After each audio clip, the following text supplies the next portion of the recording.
Hi everybody, मैं कृष्णांशु आप सबका स्वागत कर रहा हूँ स्टडी प्लेटफॉर्म स्टडी सेट में। आज हम क्लास 10 सीबीएसई एनसीईआरटी की रियल नंबर जो क्लास 10 का है थ्योरम 1.4 को प्रूव करेंगे। ठीक है, तो थ्योरम 1.4 क्या कह रहा है? √2 इज ए इरेशनल नंबर। तो आपको प्रूव करना है √2 एक इरेशनल नंबर। ठीक है, तो एक कोई भी थ्योरम प्रूव करने के लिए और एक थ्योरम का जरूरत होता है। तो थ्योरम 1.4 प्रूव करने के लिए आपको थ्योरम 1.3 को समझ में आना चाहिए। तो √2 इज ए इरेशनल नंबर ये प्रूव करने के लिए पहले आपको समझना पड़ेगा कि इरेशनल नंबर क्या है। ठीक है, इरेशनल नंबर क्या है समझ में आना चाहिए। ठीक है, फिर आपको समझ में आना चाहिए theorem 1.3।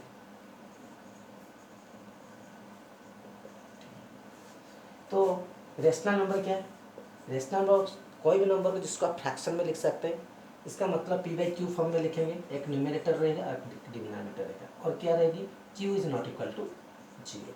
That means 2/3, 5/4, 4/3, 10/0। 10/0 is not a rational number. क्यों? q is not equal to 0। But 0/10 आप लिख सकते हैं या 0/2 लिख सकते हैं, लेकिन 2/0 नहीं लिख सकते। ठीक है, ये हो गया रेशनल नंबर। इरेशनल नंबर क्या है? इरेशनल नंबर जस्ट इसका ऑपोजिट है, जिसको आप p/q फॉर्म में नहीं लिख सकते हैं या q is not equal to 0। ठीक है, जिसको p/q फॉर्म में नहीं लिख सकते हैं उसको हम कहते हैं इरेशनल नंबर। और एक इरेशनल नंबर का डेफिनेशन क्या है?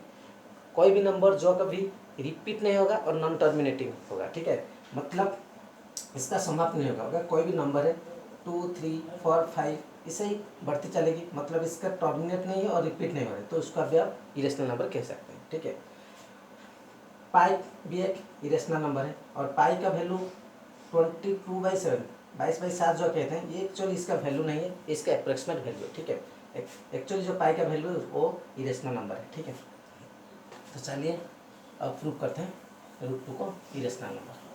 अगर √2 को इरेशनल नंबर या √3 को इरेशनल नंबर प्रूव करना है तो आप इसका जस्ट ऑपोजिट ले लेंगे।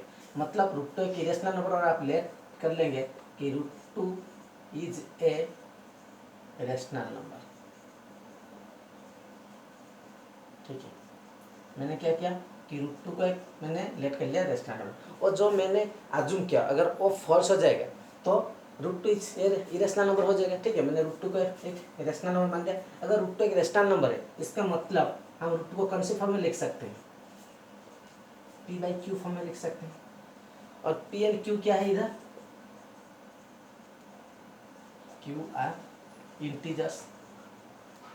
ठीक है, ये बताया था। और इंटीजर्स क्या है अगर आपको मालूम नहीं है तो पहला वाला वीडियो देख लीजिए, समझ में आ जाएगा। ठीक है, p and q are integers where q is not equal to 0। ये तो आपको समझ में आ गया। अब देखिए मैं क्या कर रहा हूँ। Suppose p and q have common factor other than 1,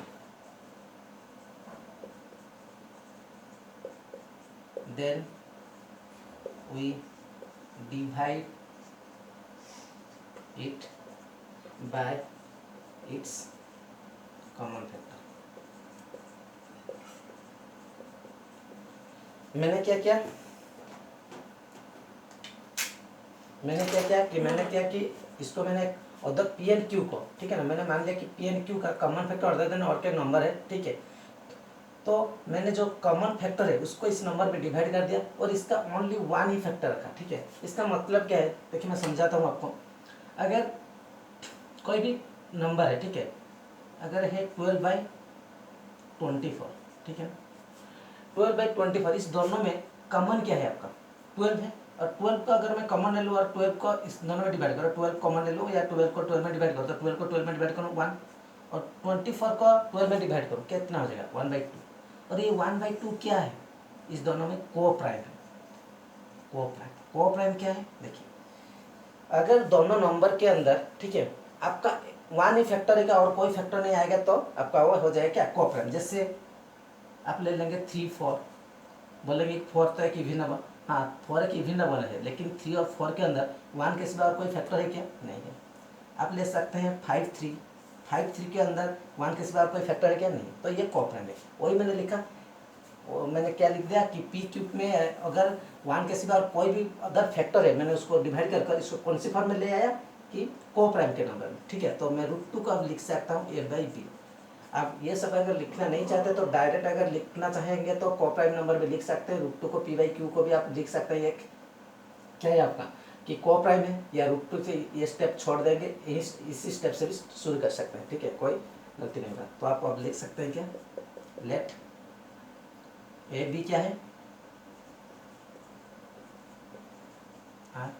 को प्राइम, ठीक है। और को प्राइम क्या है आपको पता है, क्योंकि ए और बी के 1 के सिवा कोई फैक्टर नहीं रहेगा, ठीक है। अब मैं क्या करूँगा, यहीं से आपका प्रूव करने का प्रक्रिया आरंभ हो गया, शुरू हो गया। अगर ए बी को हमने को प्राइम माना और ए बी अगर को प्राइम नहीं हुआ, वो प्रूव हो जाए, तो आपका अजम्पशन फॉल्स प्रूव हो जाएगा, और फॉल्स हो जाएगा तो √2 इरेशनल नंबर हो जाएगा। तो यहीं से आपका प्रूव करेंगे यहीं से। तो ये आपका मेन पॉइंट है, ठीक है। तो अब क्या करेंगे, स्क्वायरिंग बोथ साइड करते हैं, ठीक है। स्क्वायरिंग बोथ साइड, अगर आप स्क्वायर बोथ साइड करेंगे तो √2 को अगर आप √2 में मल्टीप्लाई करेंगे तो 2, या √5 को √5 में मल्टीप्लाई करेंगे 5, कोई रूट को और एक रूट में मल्टीप्लाई करेंगे तो वही नंबर आ जाता है। तो √2 को √2 में अगर मल्टीप्लाई करेंगे तो आपका ये 2 हो जाएगा, ठीक है। और इसका स्क्वायर क्या हो जाएगा, a²/b², ठीक है। ये तो आपको समझ में आ गया होगा। अब क्या करेंगे, ये इस साइड में डिवाइड है, इस साइड में आ जाएगा तो मल्टीप्लाई हो जाएगा, मतलब 2b² = a², ओके। ये स्टेप को मैं इस प्रकार का लिख सकता हूँ कि b² को मैं लिख सकता हूँ a²/2, और a²/2 क्या है, आपको दिख रहा है कि a² को कौन डिवाइड करे, 2 किसको डिवाइड कर रहा है, आपको दिख रहा है a² को डिवाइड करे। अगर 2 डिवाइड कर रहा है a² को, तो 2 भी डिवाइड करेगा a को, क्यों करेगा, 2 क्यों डिवाइड करेगा a को, क्योंकि हमने थ्योरम 1.3 में पढ़ा था, थ्योरम 1.3, ठीक है। अकॉर्डिंग टू आपको लिखना है, अकॉर्डिंग टू थ्योरम 1.3। थ्योरम 1.3 क्या कह रहा था कि अगर, देखिए रफ में कर रहा हूँ, ठीक है, a² को p डिवाइड कर रहा है तो a को भी p डिवाइड करेगा, ठीक है। मतलब अगर 9, ठीक है ना, 9 को आपको 3 डिवाइड कर रहा है, 9 स्क्वायर है तो इसका रूट स्क्वायर है, इसका a क्या होगा 3, और 3 को भी 3 डिवाइड करेगा। वही इसीलिए अगर स्क्वायर को 2 डिवाइड कर रहा है, a को भी 2 डिवाइड करेगा, ठीक है। वही बात मैंने लिखा, वो क्या है, थ्योरम 1.3। तो इस स्टेप को, ये वाला स्टेप जो है उसको आपने मान लीजिए 1, इसका मान लीजिए 2, ठीक है। तो आपने देखा कि a को 2 डिवाइड करा है, लेकिन एक ही आपने आपका फैक्टर माना था 1, ठीक है। एक तो आपका ये हो गया, और एक देखिए फिर क्या करेंगे, इसको हम मिटा दें, ठीक है।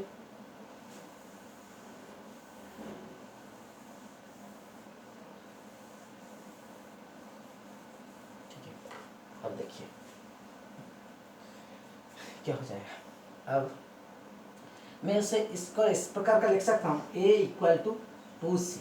c क्या है इधर, एनी इंटीजर्स। देखिए मैंने क्यों ऐसे लिखा, अगर मैं कहूँ 2 डिवाइड्स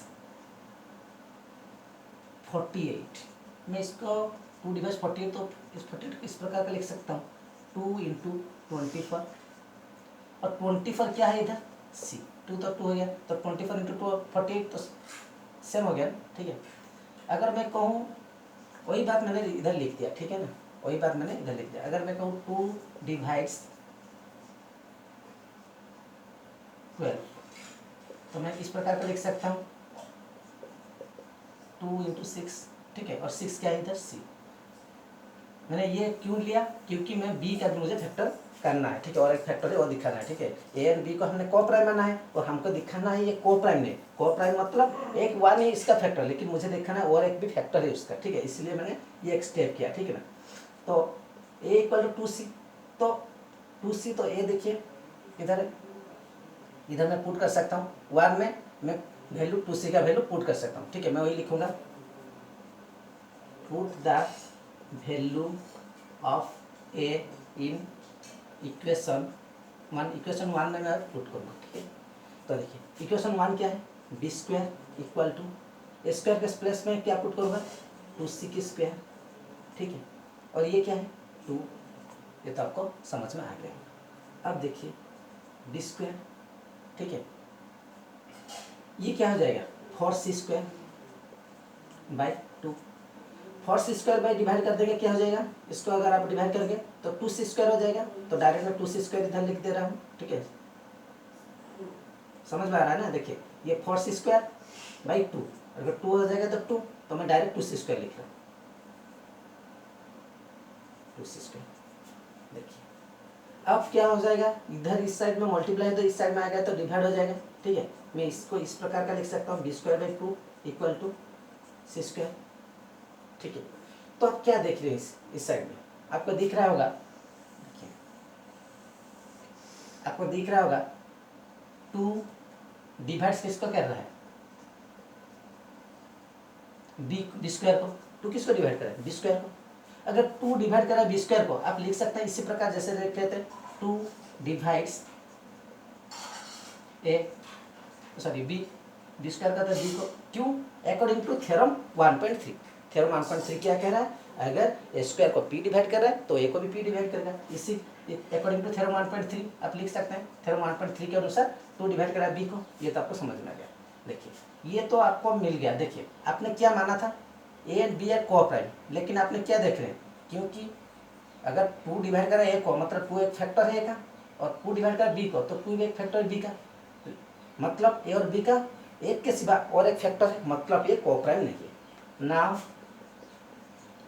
वी सी दैट अब क्या देख रहे हैं, a and b are not coprime. Coprime है क्या, नहीं है। दैट मीन्स आवर अजम्पशन क्या था, आवर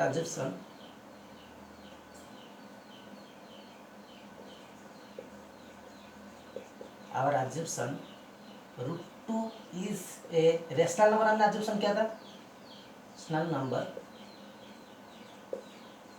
इज फॉल्स, हमने जो अज्यूम किया था फॉल्स। इसका मतलब क्या है, √2 इज ए इरेशनल नंबर,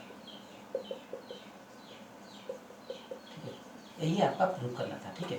कुछ नहीं करना है, आपको सिर्फ करना है √2 को ए बी में ले जाना है, कोप्राइम मान लेना है, और कोप्राइम नहीं हो अगर प्रूव कर देंगे तो √2 इज ए इरेशनल नंबर आपका प्रूव हो जाएगा।